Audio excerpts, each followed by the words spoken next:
One of my favorite episodes of MacGyver, in fact, quite possibly my very, very favorite episode, though there are plenty of other strong contenders, is the one that pits our mullet sporting, pocket knife packing principal player against three of his greatest opponents all at the same time: Murdoch, a mountain, and perhaps the most difficult challenge of all: grief. It sounds heavy, but it's really not. It's MacGyver! I'm talking about an episode from the third season of MacGyver called The Widowmaker. And if you haven't seen it, I'm going to tell you about it, but hopefully after I'm done, you'll want to go watch it for yourself, because there's no possible way I'm going to do it full justice. We pick things up in media res, a Latin phrase which translates to "I've been to college," with MacGyver climbing a mountain, the Widowmaker alluded to by the episode title. MacGyver isn't the best mountain climber, and he has a fear of heights, which, credit where credit is due, is a trait that is maintained more or less consistently throughout the series, but he's determined to conquer that fear by reaching the top of the Widowmaker, and he's got help. He's joined on the climb by veteran mountain climber Mike, who is MacGyver's best friend. What? That's right. Mike is MacGyver's best friend. Not Jack Dalton, not Pete, Mike, who has only appeared in one previous episode, in which she was played by a different actor, Patricia McPherson, Bonnie from Knight Rider.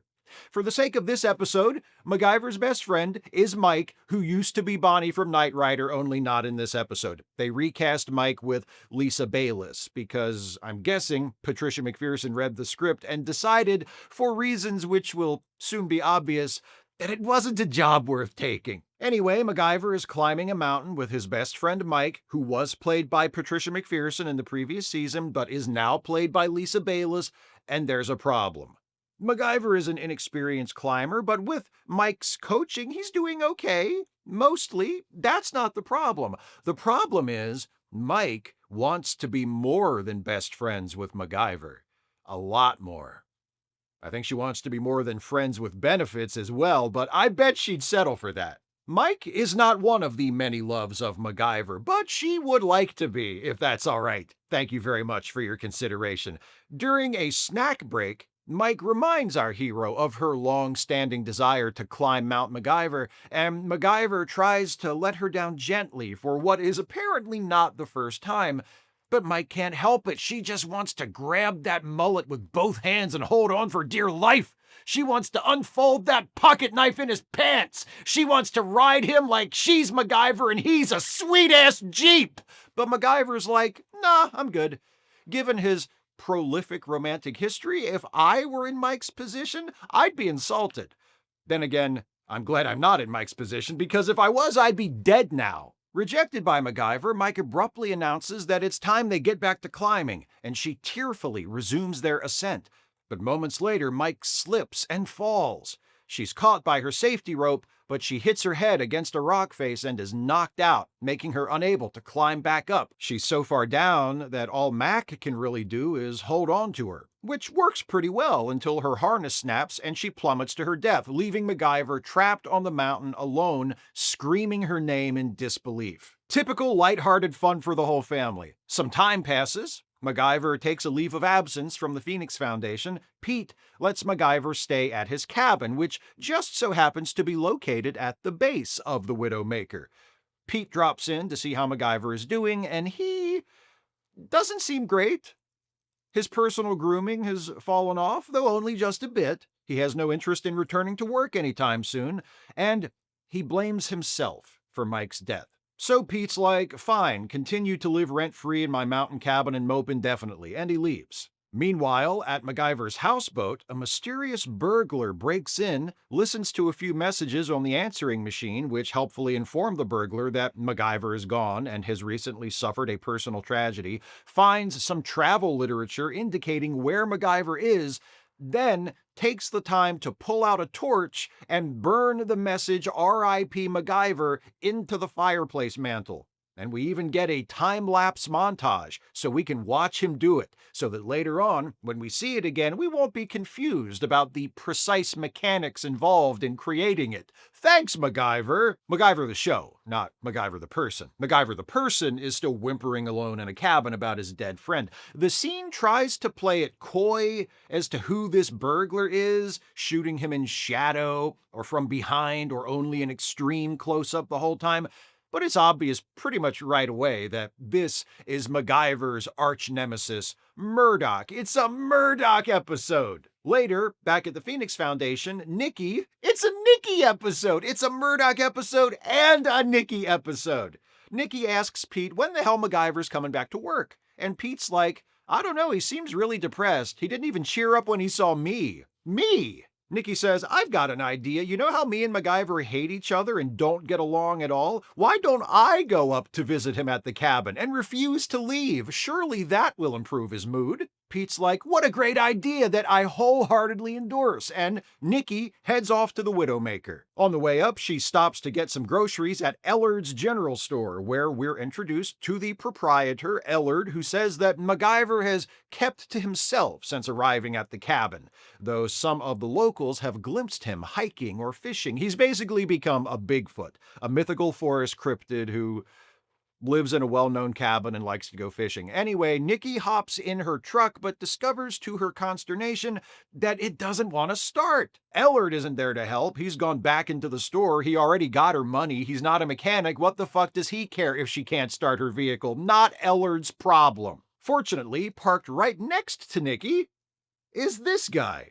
You want to pop your hood, lady? James Carville. Or is it? This friendly, helpful stranger fixes the problem with Nikki's truck, which he diagnoses as frayed spark plug wires. Nikki explains that she doesn't have far to go since she's just heading up the mountain to visit a friend in a cabin. And the helpful and not at all shady stranger says, Your friend, he'd be, mechanically inclined? Oh, yes, most definitely. Well, I'd have him strip and clean those wires real good. I will. Thank you.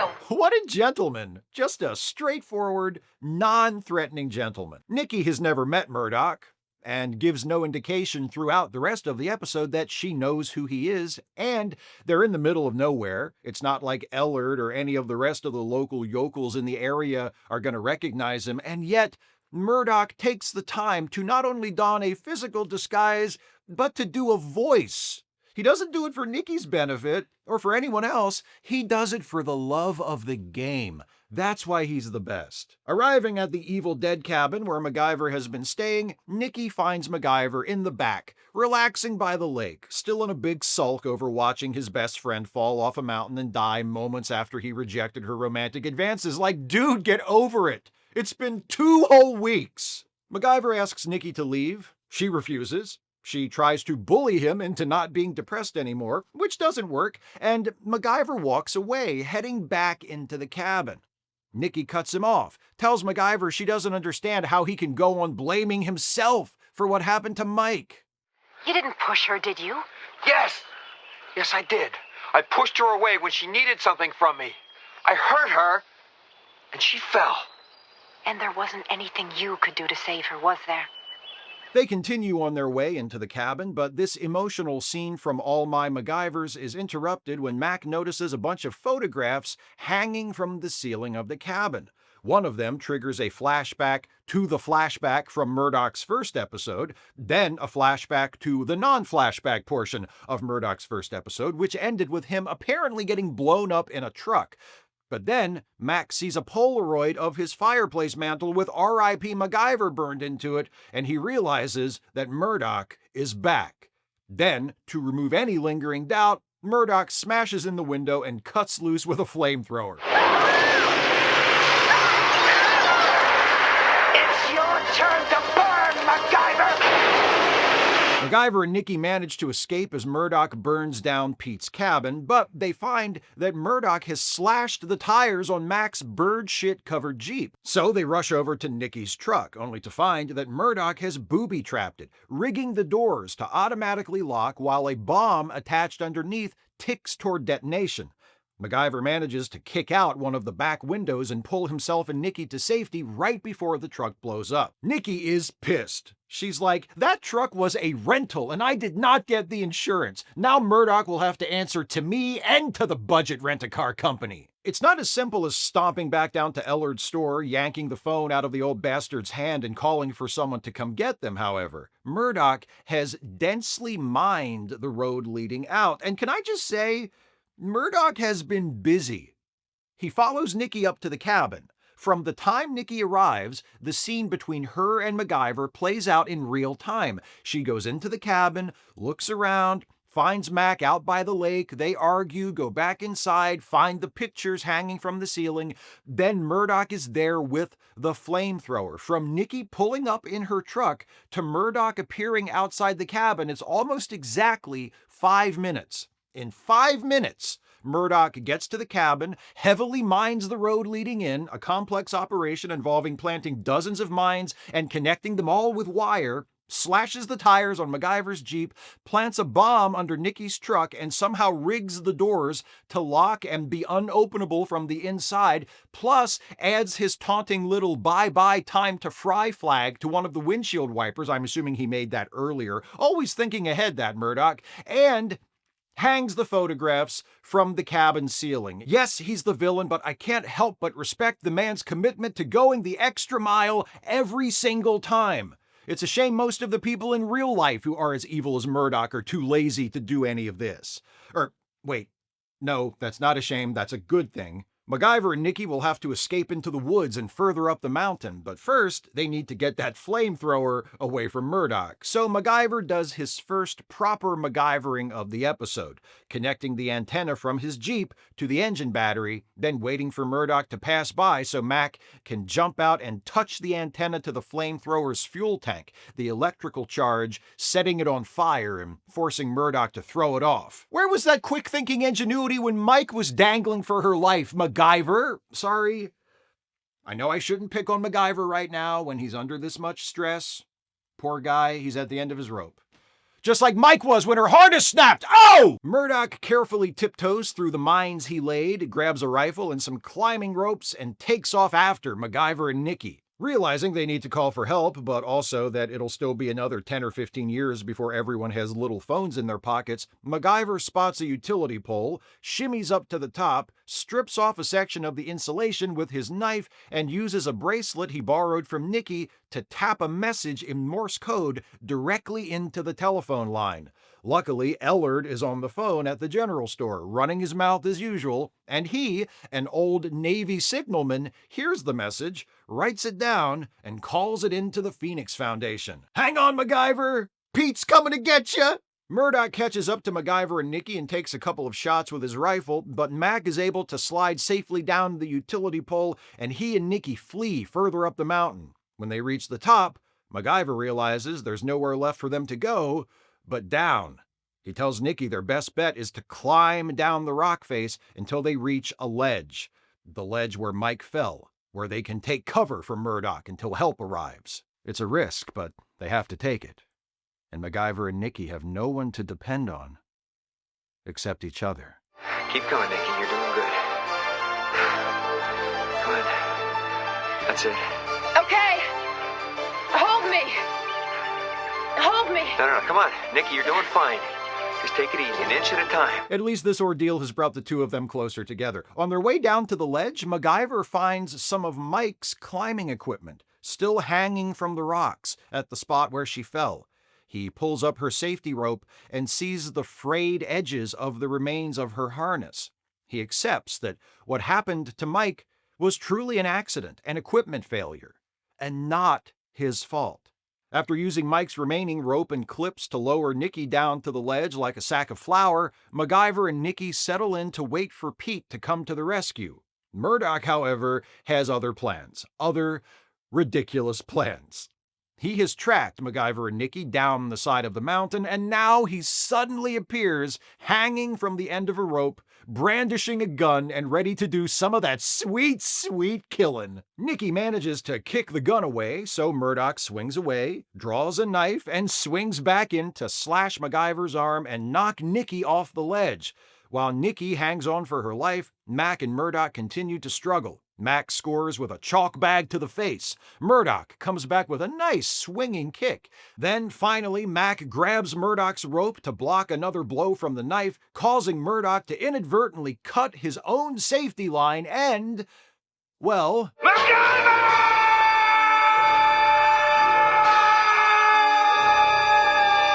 the man knows how to make an exit. Murdoch, there's still hope. You can survive the fall. Just go limp. Go totally limp. There you go. He'll be fine. MacGyver pulls Nikki back up onto the ledge, and wouldn't you know it, their harrowing life and death struggle against a vengeful assassin has brought Mac out of his depression. Watching my best friend Mike plunge to her death made me question everything, but watching Murdoch plunge to his death from the exact same spot made me realize that life is good, Nikki. Life is good. There's a quick little denouement where MacGyver is preparing to climb back up the mountain. Since Murdoch is now the latest resident of the Widowmaker's version of Rainbow Valley, there's no reason they have to wait on the ledge for help to arrive.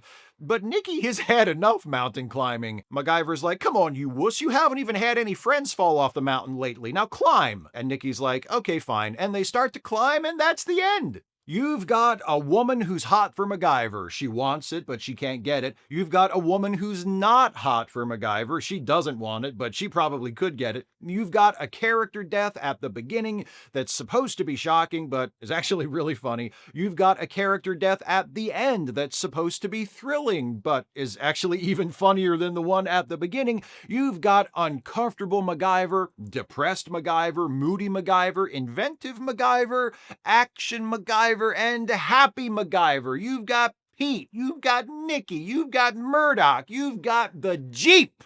What more could you want from a MacGyver episode? There's even a little pinch of Jack Dalton. He's one of the voices on the answering machine in the scene where Murdoch breaks into the houseboat. There's no Penny Parker, but hey, you can't cover all the bases at once. And besides, we've got Nikki. And Nikki is better than Penny. That's right, I said it. Come at me in the comments. I don't care. I've been making YouTube videos nonstop for 15 years. Nothing you can say will hurt me. If you, like me, are drawn to MacGyver because of how cheesy and silly it is, then you, like me, probably also love this episode, because few others can match the heights of ridiculousness reached by the Widowmaker. See what I did there? Heights of ridiculousness? Pay attention. This is top tier shit. Think about everything this episode gives you from a quality cheese perspective. Murdoch, with all his gratuitous antics, the disguises, burning R.I.P. into MacGyver's mantle, then taking a picture of it so he can show MacGyver the picture. Before I kill you, I thought you'd like to know I broke into your house and did some petty vandalism. Murdoch swinging from the rope. Is there a more delightfully, deliriously ludicrous moment in the entire series than that sudden cut to Murdoch dangling from a rope and swinging in toward MacGyver and Nikki on that mountain ledge? I mean, it's MacGyver, so maybe, yeah, there is a more ludicrous moment, but I can't think of one right now. That image of Murdoch on the rope, a wicked smile on his face, swooping in from nowhere to attack them on the ledge, that is burned into my brain. The episode begins with one of MacGyver's best friends dying and MacGyver being left speechless in shock and despair, and it ends with this. MacGyver!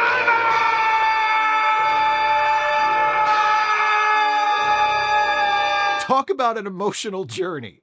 That's the first time in the series that we hear Murdoch screaming MacGyver's name as he appears to die. He will do it many more times in his subsequent appearances, hence the title of this series. Something else I love about this episode is just how pushy MacGyver's friends are with him. Pete's a lot more gentle about it than Nikki, but they're both trying to rush the poor guy through his grieving process, aren't they? Actually, now that I think about it, Pete's even more to blame than Nikki, because while Nikki's approach is more forceful and insensitive, at one point she calls the depressed, grieving MacGyver a jerk for, I don't know, wanting some space in his time of mourning. Pete is one of MacGyver's closest friends, and MacGyver tells Pete very clearly that he doesn't want to be around people right now. He's going to be fine, but he wants to be left alone. And yet, when Nikki says to Pete, hey, why don't I drive up to the cabin and stick my nose in MacGyver's business, instead of telling her, actually, Nikki, you shouldn't do that because that's the one thing MacGyver explicitly said he doesn't want anyone to do, Pete says, hey, great idea, Nikki. Here, let me give you directions to the place. Jesus Christ, let the guy take his bereavement leave in peace. Nikki seems personally offended at MacGyver's wish to mourn in solitude. Just leave him alone. His best friend just died, right in front of him. And not just his best friend, a best friend who carried a torch for him, who made a move on him, which he shut down right before she died. And now, obviously, he's going over that moment again and again in his head, and he's imagining it playing out differently. What if he was more receptive? What if he said yes to Mike? What if he responded in kind and they kissed right there on that mountain ledge? What if they had sex? The ledge was wide enough and they were both clipped into their safety line. They could have. MacGyver could have let her hold one in the baby maker right there on the widow maker, and it would have been amazing. How could it not be? Mountain climber sex? On the mountain? Between two longtime friends? Finally taking that leap, metaphorically speaking, they're on the side of a mountain, finally giving in to their long simmering, hitherto forbidden passion for each other. It would have been life-changing. It would have been the greatest "so how'd you two get together" story ever. Who else at some future dinner party or school reunion is going to have a how we got together story better than we were best friends for like 20 years and then one day we fucked on the side of a mountain? Nobody else. But now it's never going to happen because Mike offered all of that to MacGyver and MacGyver passed. He passed on it, and he'll have to live with that for the rest of his life. And maybe someone with all that to live with is going to need more than 2 weeks alone at an Evil Dead cabin to process it. And you should just give him some fucking room. Nikki, why are you like this? I try to understand you, but sometimes I can't. Penny wouldn't do him this way. You know that? I said what I said about you and Penny earlier, and I stand by it, Nikki, but Penny would not do him this way. We also get to hear Richard Dean Anderson's sad MacGyver voice, especially when Pete comes to see him. I've got a couple of cases that have your name on them. No, thanks. You know, that may be exactly what you need right now. Forget it. Oh, listen to him. I'm so sad. He sounds like Batman sulking after Robin's gone away to college and stopped calling home. I don't need him. I can fight crime all by myself. Now, this is the part of the MacGyver video where I talk about the parts of the episode that I think are actually good. Because there's always something, and that's another crucial ingredient that makes MacGyver such a dependably enjoyable show. Yes, it's corny. Yes, it's cheesy. Yes, it's dumb schlock. But it's also clearly made by people in front of and behind the camera who know what they're doing. And I get the sense that a lot of them were having just as much fun thinking this stuff up and doing it as I'm having when I watch it. For the in front of the camera portion, I find genuine warmth in some of the scenes between MacGyver and Pete and MacGyver and Nikki. As out of line as Pete and Nikki, and especially Nikki, are when they insist on continuing to bother MacGyver after he's told them to get lost, they both seem to really care about MacGyver. Part of why they're acting the way they are is that neither of them has ever seen MacGyver this down for this long before, and they're worried about him. That doesn't excuse their insistence on crossing his clearly defined boundaries, but it does make it understandable, and it feels like something a real person who doesn't know how to mind their own fucking beeswax, would do. Behind the camera, I like the plot structure of this one. It's circular in a good way, a way that's satisfying. We start and we end on the mountain, starting with Mac's lack of confidence, then the tragedy of Mike's fall, ending with Mac saving the day, defending himself and Nikki against Murdoch, preventing Nikki from falling, and in the final scene, preparing to conquer the mountain by climbing back up, having conquered his initial fear and his grief. MacGyver goes through some very heavy, very real feelings in this one. He experiences loss. a loss so painful and profound that he has to withdraw from the rest of his life in order to deal with it. That's a kind of grief I hope none of you have ever experienced, but unfortunately just about all of us have. Whether or not we dealt with it the way MacGyver chooses to deal with it, we know what it feels like. There's nothing silly about it, which is why some of us, while we're in that kind of pain, might turn to something silly, like an episode of MacGyver, to distract ourselves, to find some mild comfort, some fleeting escape from the cold reality of our heartache. I've done it. And in a sense, in this episode, MacGyver does it too. His period of mourning is interrupted by the cackling, flamethrower-wielding, maniacally mountaineering embodiment of everything absurd in his life. And when it's over, when Murdoch has fallen to his seeming doom, shrieking MacGyver's name, all the way to his sudden stop at the bottom, MacGyver feels a lot better. What lifts MacGyver's spirits? A MacGyver adventure. I'm glad it works for him too.